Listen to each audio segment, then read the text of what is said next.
Hello, folks. This is your host, Tammy Tuckey, and you are now listening to the Tiara Talk Show. We bring you rare interviews with the makers of Disney Magic. Whether they be singers, actors, Imagineers, animators, they have all made their mark on the Disney name. Be sure to check out the show notes, other episodes, contests, our social media pages from Facebook to Twitter, and more on our official website at www.thetiaratalkshow.com. All guest opinions are theirs and theirs alone and do not represent the opinions of the Tiara Talk Show or the host. The Tiara Talk Show is not associated with the Disney Company. Thank you for tuning into this week's episode. And from all of us here at the Tiara Talk Show, have a hoop-de-doo day.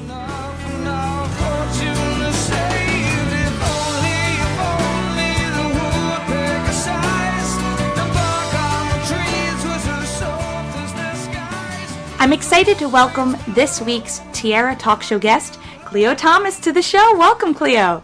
How are you? I'm doing very well. Very excited to talk with you today because I was a Holes girl. I love the film. I read the book first, and I was so surprised how similar the film was to the book. And then I found out that the author wrote the screenplay. So, you don't get to see that all the time in Hollywood. And such a unique film. And I'm so glad I get to finally speak to somebody who is in it. Oh, and man, one of my favorite characters. Thank you. So tell me about your beginnings in the entertainment industry. Was Holes your first film, or were there a couple projects leading up to Holes that kind of pushed you into the entertainment industry? Holes was not my very first project. I had told my mother I wanted to be an actor at a very young age, 5 or 6 years old. I had actually come to her from school and told her that's what I wanted to do. And, she at this time, I think we were living in Germany. So she didn't know where out of the blue, I would walk up to her and say that because she didn't know where it stemmed from. But it really just stemmed from me watching television and understanding that, these people were telling a story. It was people creating these characters. And I went on to do a couple commercials, land a few TV shows, guest stars as a child.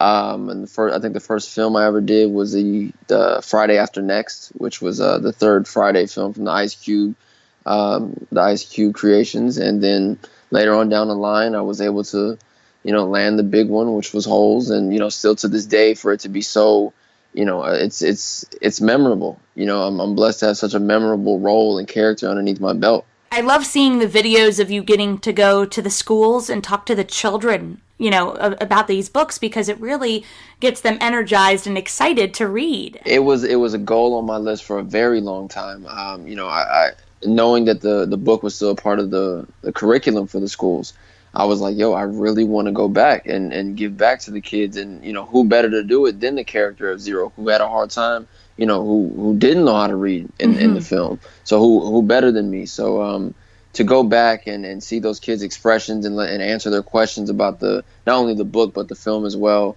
it was very special, and I hope that I can continue to do that forever. Are you still in touch with some of the cast members? Magnet, I keep close contact with Miguel Castro, the actor who played Magnet. He's from Los Angeles. Byron Cotton as well, who played Armpit. He's from Los Angeles as well. The Cash family, which is Max Cash, the actor who plays Zigzag. I know the actor who plays Squid. He lived in New York, so try to keep in contact with him during as much as time. And then Shia is Shia. So you never know when you'll catch him. I keep hoping you guys will come together and do a reunion song, because that song, oh my gosh. I remember hearing that all the time on Radio Disney. That was our jam. Yeah, we man, loved I think it held the record. It was up there for like 13 weeks. I remember getting a plaque. They held a record. I was like, wow, this is crazy. For it to still have the impact that it does, to be so memorable. There's so many different elements, not only the story and the characters, but the song and the book and everything involved with that project. It's crazy to see that it still holds so much value in people's hearts. Now, what was the audition process like? Were you paired up with individuals who would play opposite? Like, were you paired up with Shia at any point during that? It went through the normal audition process. There was first the regular walk-in, and then there was a callback, which I was surprised I got, and then we did a screen test. And the screen test is when they pretty much they narrowed down all the actors that they feel that can fit the roles, and then they start plugging and mismatching and playing and see who feeds well off of each other. And I'll never forget the list of actors that came in for Zero was about 3 or 4 pages long. And there was names I recognized on there, because me being a kid, I'm looking at names that I saw.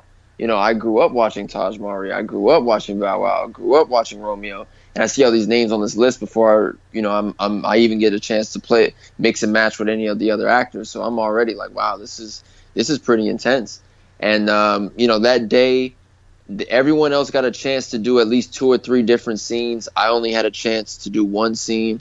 And it just so happened to be opposite of Shia. It was the scene where he's teaching me how to write. That's the scene that they had us do on camera, and I think that was what nailed it for everyone. I think it was the chemistry was just automatically there. I was playing off of him very well. He was playing off of me very well. Being a mentor, me acting very frustrated that I can't get this together yet. It's so simple. They instantly thought this is the pairing that we'll need. We're a bunch of kids, and we're talking about music and video games and everything that we were into. And that's pretty much how the Dig It song even came to be, is because we were so talkative and because we were so social to each other.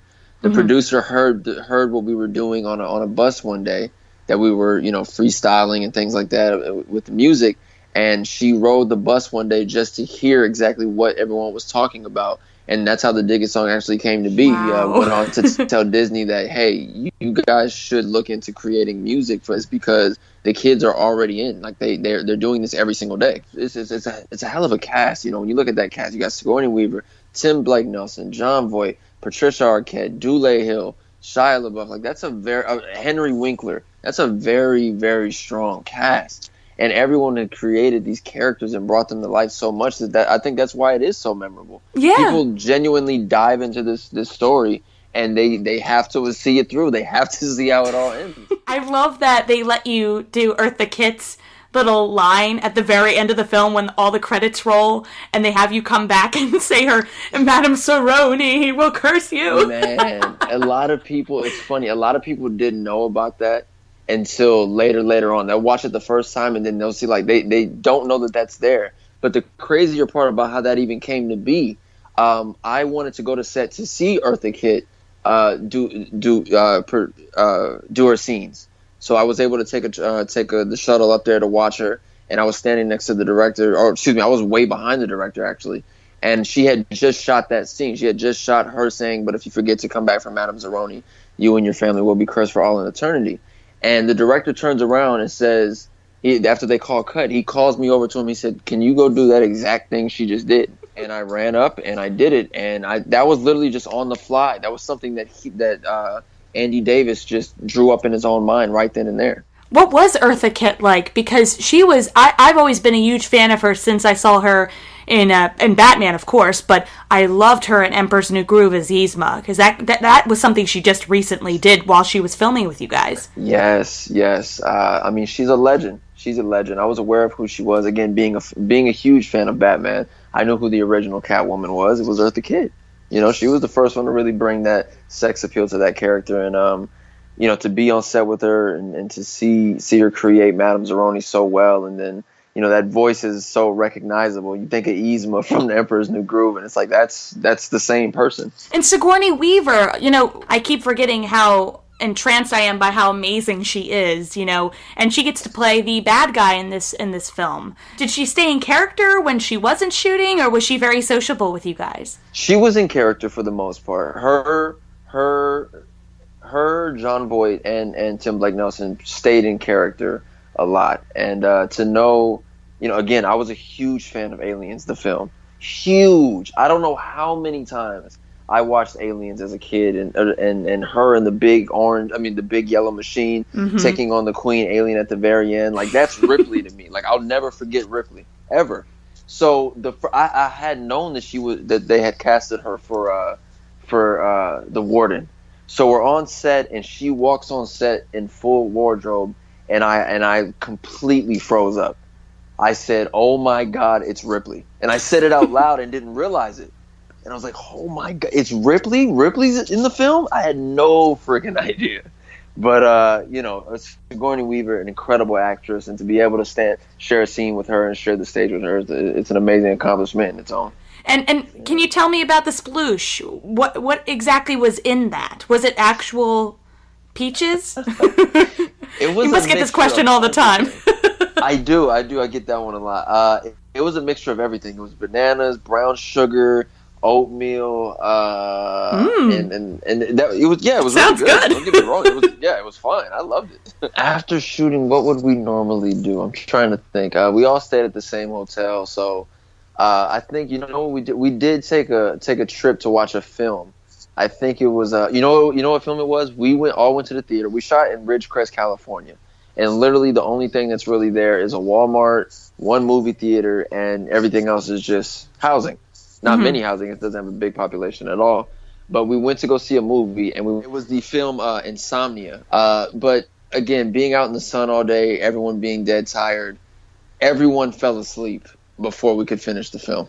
Aww. So the fact that we went to go see a film where someone couldn't sleep, but we all just simply passed out in the theater, lets you know just how crazy the world works, because we did not make it through that entire movie. Yeah, it didn't take much to bring it to life, because we were really out there in the desert, in the heat, sandstorms every 2 minutes, the sun just barreling down on you every single day. So there wasn't much that we had to act. It was real. This is what we were doing. We were really out there. Were we really digging the holes? To an extent.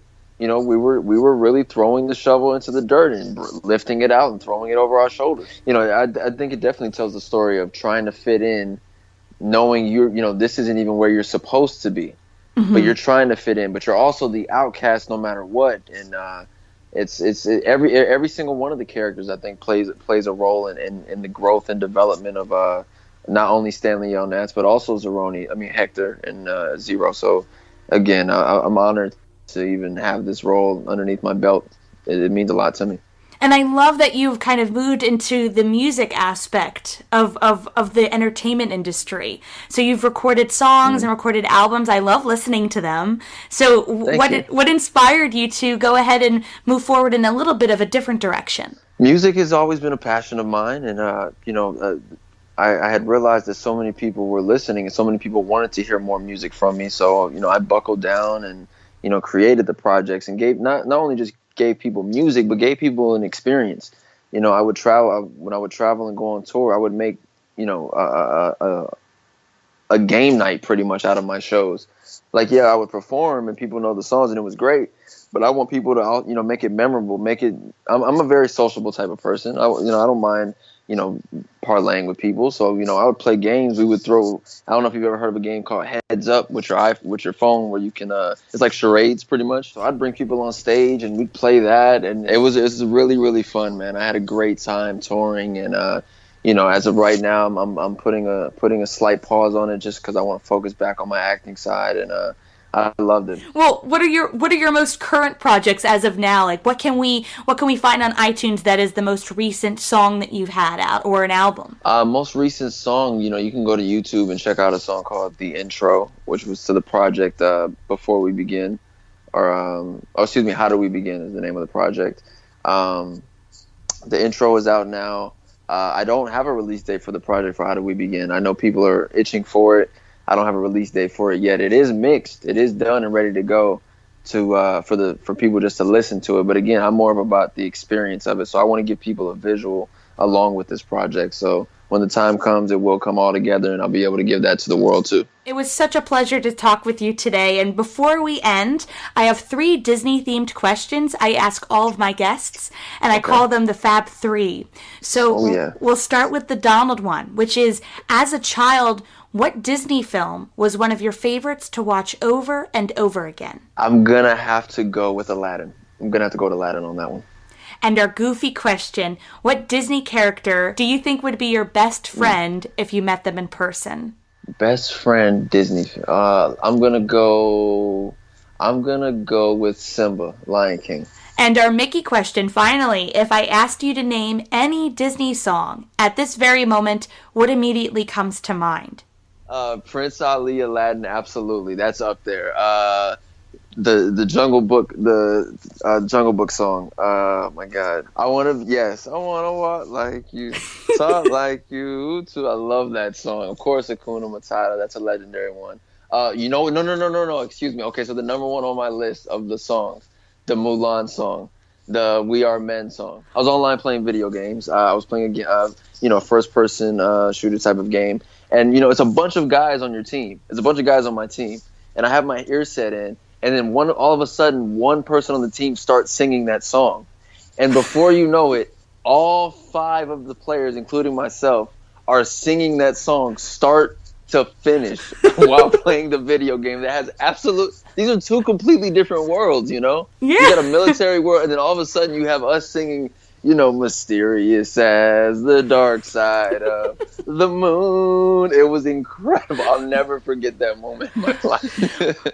Well, to bring us out of our interview, I hope you don't mind if I ask for a little bit of the Dig It song, if you could sing just a little bit of it. What part can I go with? I guess I'll go with the wake up in the morning before the sun, keep digging that hole till the day is done. Wake up in the morning before the sun, keep digging that hole till the day is done. That's crazy to think all these years.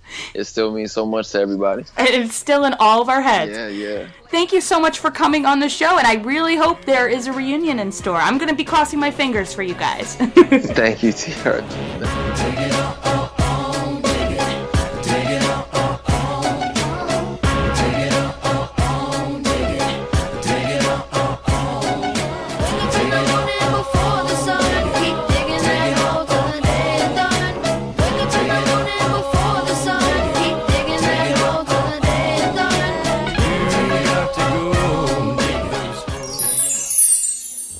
But if you forget to come back for Madame Zeroni, you and your family will be cursed for always and eternity.